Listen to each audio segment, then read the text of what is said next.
हर इंसान के जीवन में एक ऐसा समय जरूर आता है जब कोई उसका अपमान करता है, कभी शब्दों से, कभी नजरों से और कभी अपने व्यवहार से।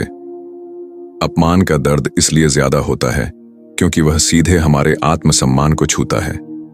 लेकिन चाणक्य की सोच कहती है, अपमान आपको कमजोर नहीं करता, आपकी प्रतिक्रिया आपको कमजोर बनाती है।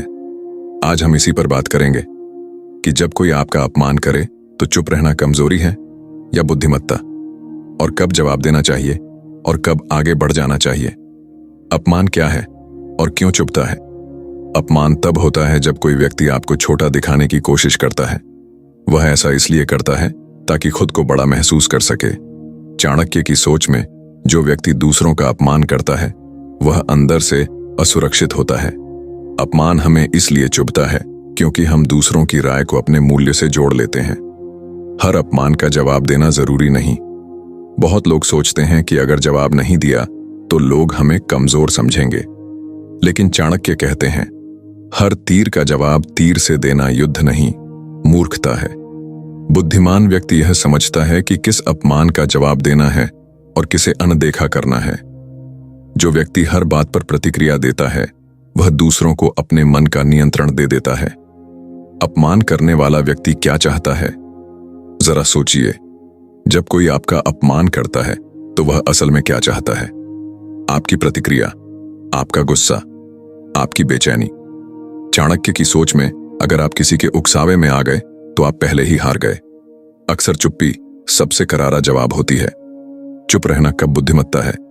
चुप रहना तब बुद्धिमत्ता है जब सामने वाला सिर्फ ध्यान चाहता हो, स्थिति आपके नियंत्रण में ना हो। जवाब देने से हालात बिगड़ सकते हो, अपमान करने वाला महत्वहीन हो। चाणक्य मानते थे कि हर व्यक्ति आपकी ऊर्जा के लायक नहीं होता। कब जवाब देना जरूरी है? चुप रहना हर बार सही नहीं होता। चाणक्य की सोच संतुलन सिखाती है। जवाब देना जरूरी है जब अपमान बार बार हो रहा हो, आपकी गरिमा को नुकसान हो, आपकी चुप्पी को कमजोरी समझा जा रहा हो। लेकिन जवाब गुस्से से नहीं, शांत और स्पष्ट शब्दों में होना चाहिए। शांत शब्द गुस्से से कहीं ज्यादा चोट करते हैं। अपमान और अहंकार का खेल अक्सर हम अपमान को अपने अहंकार पर हमला समझ लेते हैं। चाणक्य की सोच कहती है, जो व्यक्ति अपने अहंकार को नियंत्रित कर लेता है वह दूसरों को खुद पर शासन नहीं करने देता। अगर कोई आपका अपमान करे और आप शांत रहें तो आप दिखाते हैं कि आपका आत्मसम्मान दूसरों के शब्दों पर निर्भर नहीं है। बुद्धिमान व्यक्ति अपमान से क्या सीखता है? बुद्धिमान व्यक्ति हर अपमान को सीख में बदल देता है। वह खुद से पूछता है, क्या इसमें कोई सच्चाई है? क्या मुझे खुद को सुधारना चाहिए? और अगर जवाब नहीं हो तो वह आगे बढ़ जाता है। चाणक्य मानते थे कि जो व्यक्ति हर बात दिल पर लेता है वह कभी आगे नहीं बढ़ पाता। अपमान और सफलता का रिश्ता।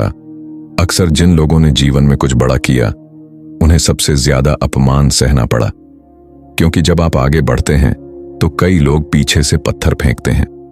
चाणक्य की सोच में अपमान यह संकेत भी हो सकता है कि आप सही दिशा में बढ़ रहे हैं। अपमान से खुद को कैसे मजबूत बनाएं? अपने लक्ष्य पर ध्यान रखें, खुद से जुड़ा आत्मसम्मान बनाएं, हर व्यक्ति की राय को महत्व न दें, सही संगत चुनें। जब आपका ध्यान अपने विकास पर होता है तो अपमान का शोर धीरे धीरे कम हो जाता है। आज के समय में अपमान सिर्फ आमने सामने नहीं होता, वह सोशल मीडिया पर भी होता है। लोग बिना जाने बिना समझे टिप्पणी करते हैं। चाणक्य की सोच कहती है, जो व्यक्ति अज्ञात लोगों की राय से अपना मन खराब करता है वह अपनी शांति खुद नष्ट करता है। खुद से एक सवाल आज खुद से पूछिए, क्या आप दूसरों के शब्दों से अपने आत्ममूल्य को तय कर रहे हैं? अगर हां, तो अब समय है रुकने का। अंतिम संदेश याद रखिए, अपमान आपको परिभाषित नहीं करता, आपकी प्रतिक्रिया आपको परिभाषित करती है। चाणक्य की नीति हमें सिखाती है कि शांत मन और स्पष्ट सोच किसी भी अपमान से बड़ी शक्ति है।